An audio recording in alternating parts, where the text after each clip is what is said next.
નમસ્કાર મિત્રો, સ્વાગત છે ગરવી ગુજરાતની ગમતું ગુજરાત ચેનલમાં। આજે હું તમને ગુજરાતના એ 5 મંદિરો વિશે જણાવવાનો છું જ્યાં ગયા પછી વિજ્ઞાન પણ માથું નમાવે છે। આ કોઈ વાર્તા નથી, આ કોઈ કલ્પના નથી, આ સત્ય ઘટનાઓ છે જે સદીઓથી ઘટતી આવી છે અને આજે પણ ઘટે છે। ચાલો શ્રદ્ધા અને વિજ્ઞાનની આ અદ્ભુત સફરી। નંબર 5, સ્તંભેશ્વર મહાદેવ, ભરૂચ। ભાવનગર ભરૂચના દરિયા કિનારે કેમ્બેના અખાતમાં એક એવું શિવ મંદિર છે જે દિવસમાં 2 વખત સમુદ્રના ખોળામાં સમાઈ જાય છે। ભરતી આવે ત્યારે આ આખું મંદિર શિવલિંગ સહિત દરિયાની નીચે ચાલ્યું જાય છે। ઓટ ઉતરે ત્યારે ફરી પ્રગટ થાય છે, જાણે ભગવાન શિવ ખુદ દરરોજ સમુદ્ર સ્નાન કરે છે।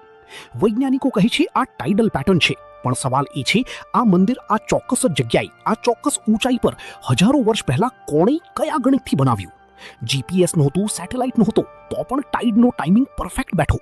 આ વિજ્ઞાન નથી પણ શ્રદ્ધા છે। નંબર 4, મોઢેરા સૂર્ય મંદિર, મહેસાણા। ઈસવીસન 1026માં બનેલું આ મંદિર ભારતના સૌથી સાયન્ટિફિકલી એડવાન્સ્ડ મંદિરોમાં ગણાય છે। વર્ષમાં 2 વખત વિષુવના દિવસ એટલે માર્ચ 21 અને સપ્ટેમ્બર 21ના રોજ સૂર્યનું પહેલું કિરણ સીધું ગર્ભગૃહની અંદર જઈ ભગવાનના પ્રતીકને પ્રગટ કરે છે।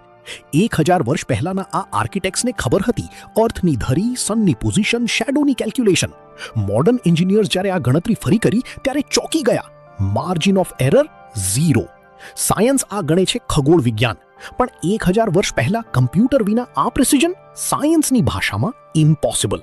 નંબર 3, બહુચર માતા, મહેસાણા। ગુજરાતના લોકોની આસ્થાની દેવી છે બહુચર માતા, પણ આ મંદિરની આસપાસ સદીઓથી એક અજાણી વાત ચાલી આવે છે। એ વિસ્તારમાં કુકડો, રૂસ્ટર ક્યારેય બોલતો નથી। ગ્રામ્ય વિસ્તાર, ખેત ઘર, ચારે બાજુ ગામ, છતાં મંદિરની ચોક્કસ સીમની અંદર કુકડો બોલે નહીં। ભક્તો કહે છે માની ઈચ્છા છે।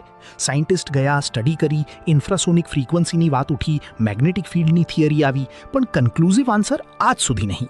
નંબર 2, સોમનાથ બાણ સ્તંભ। સોમનાથના સમુદ્ર કિનારા પર દરવાજાની બહાર એક સ્તંભ છે, તેના ઉપર લખ્યું છે આ સમુદ્રાંત દક્ષિણ ધ્રુવ પર્યંત અબાધિત જ્યોતિર્માર્ગ। એટલે આ સ્તંભની સીધ દિશામાં દક્ષિણ ધ્રુવ, સાઉથ પોલ સુધી વચ્ચે કોઈ જ ભૂમિ નથી, ફક્ત સમુદ્ર। મોડર્ન કાર્ટોગ્રાફી, નકશાઓ કન્ફર્મ કરે છે આ વાત 100% સત્ય છે। હજારો વર્ષ પહેલા સી નેવિગેશન સિસ્ટમ ન હતી, સેટેલાઇટ સિસ્ટમ નહોતી, પણ ઋષિઓને ખ્યાલ હતો અર્થની જિયોગ્રાફીનો, સાઉથ પોલની ડિરેક્શનનો। આ ફક્ત શ્રદ્ધા નહોતી, આ નોલેજ હતું, divine knowledge. Number 1, Pavagadh, Mahakali મંદિર, પંચમહાલ।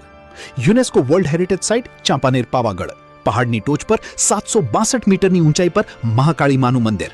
51 શક્તિપીઠની યાદીમાં ગુજરાતની ધ્વજા આ ભૂમિ ઉઠાવે છે, પણ રહસ્ય ક્યાં છે? જીઓલોજિસ્ટ કહે છે પાવાગઢ એ ડોર્મન્ટ વોલ્કેનો, સુષુપ્ત જ્વાળામુખી ઉપર બેઠો છે। આ ઊર્જા ક્ષેત્ર, એનર્જી ફિલ્ડ અનપ્રેસિડેન્ટેડ છે।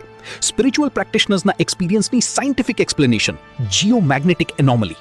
પણ ભક્તની ભાષામાં આ ભૂમિ ઉપર શક્તિ ઉતરી છે અને સાયન્સ ખુદ કન્ફર્મ કરે છે આ ભૂક્ષેત્રની ઊર્જા ઓર્ડિનરી નથી। મિત્રો, આ 5 મંદિર ફક્ત પૂજાના સ્થળ નથી, આ ગુજરાતની સભ્યતાના, આ ભૂમિના ઋષિઓની દ્રષ્ટિના જીવતા જાગતા પુરાવા છે। સાયન્સ જ્યારે ચૂપ થઈ જાય ત્યારે શ્રદ્ધા બોલે છે। આ વિડીયો ગમ્યો હોય તો તમારા મિત્રને શેર કરો, જેથી ગુજરાતની આ ગૌરવગાથા વધુને વધુ લોકો સુધી પહોંચે। સબસ્ક્રાઇબ કરો ગમતા ગુજરાતને। મળીએ ફરી નવી ગૌરવગાથા સાથે। જય જય ગરવી ગુજરાત, જય ભારત।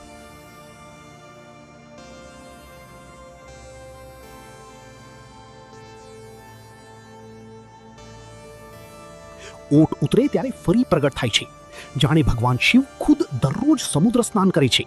વૈજ્ઞાનિક